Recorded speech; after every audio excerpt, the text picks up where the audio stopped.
Everyone is in favor of free speech, said Winston Churchill, but some people's idea of it is that they are free to say what they like. But if anyone else says anything back, that is an outrage. He could have been talking about Prince Harry and his wife Meghan Markle, two people who think they have both the right to drop endless incendiary unsubstantiated bombshells about their family and the right to censor and silence anyone who dares to disbelieve or challenge them.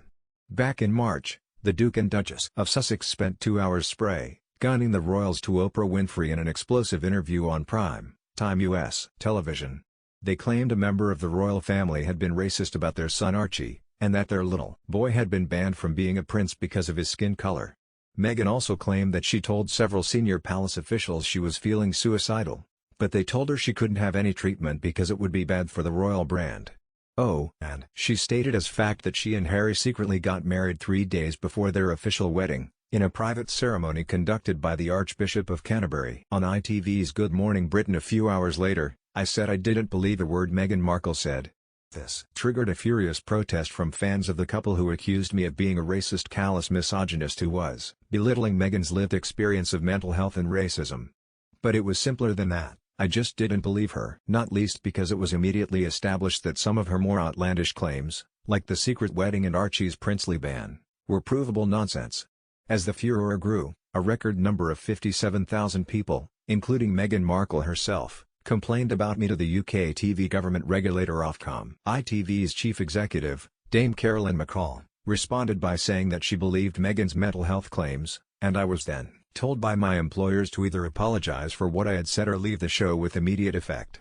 I decided to leave. As I explained in an article for the Mail on Sunday several weeks later, I wasn't going to apologize for disbelieving Meghan Markle, because the truth is that I don't believe Meghan Markle.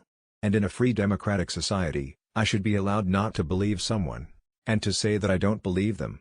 That, surely, is the very essence of freedom of speech. If I said I now believed Meghan, I would be lying to the audience, the very thing I've accused her of doing.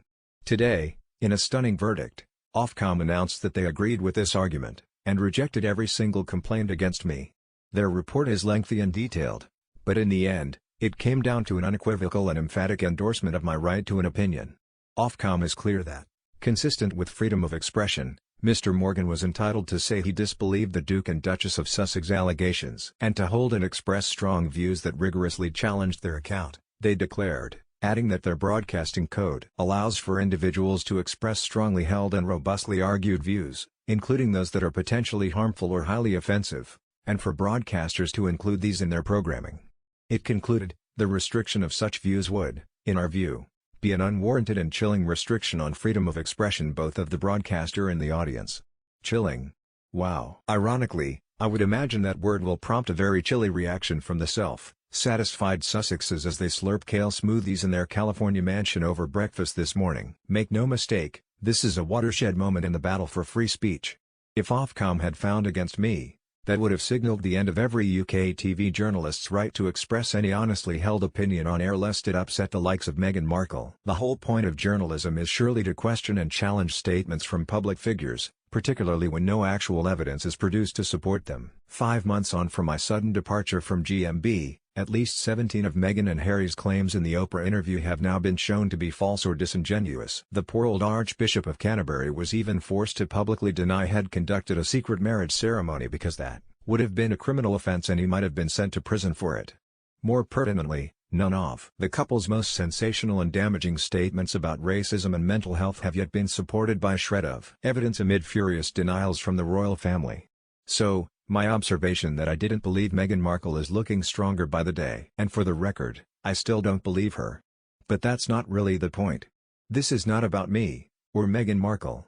It's about free speech and the right to have an opinion. We now live in a woke, ravaged era where it's become a punishable offense to say what you really think about almost anything for fear that someone, somewhere, will be offended.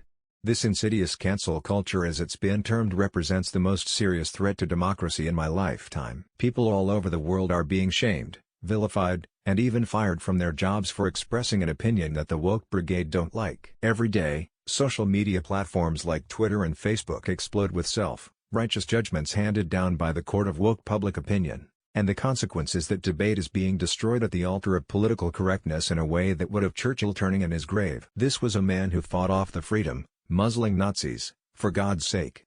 Yet now people calling themselves liberal are behaving like the worst kind of fascists. That's why this Ofcom ruling matters so much. It was preposterous that I had to leave a job I loved because I didn't believe a demonstrable liar, but it happened because the corporate world has been cowed into surrendering to the woke mob whenever it pays for blood. I was reliably informed recently that Meghan Markle wrote directly to my ITV boss Dame Carolyn McCall the night before I was forced out, demanding my head on a plate. Apparently, she stressed that she was writing to Dame Carolyn personally because they were, both women and mothers, a nauseating playing of the gender and maternity card if ever there was one. What has the world come to when a whiny fork-tongued actress can dictate who presents a morning television news program? So yes, I'm obviously delighted that Ofcom has supported my right to disbelieve the Sussexes' lurid claims against the royal family, many of which have failed to stand up to even a scintilla of basic scrutiny of the kind that a woefully enabling Oprah should have conducted. This is a resounding victory for free speech and a resounding defeat for Princess Pinocchios. As Ofcom determined, to have restricted my right to disbelieve her and Harry would have been chilling. And when Meghan and Harry, whose unofficially authorized biography is titled Finding Freedom, lick their failed censorship wounds today, I suggest they heed the words of George Orwell: if liberty means anything at all, it means the right to tell people what they do not want to hear. Just one question remains: does this mean I get my job back?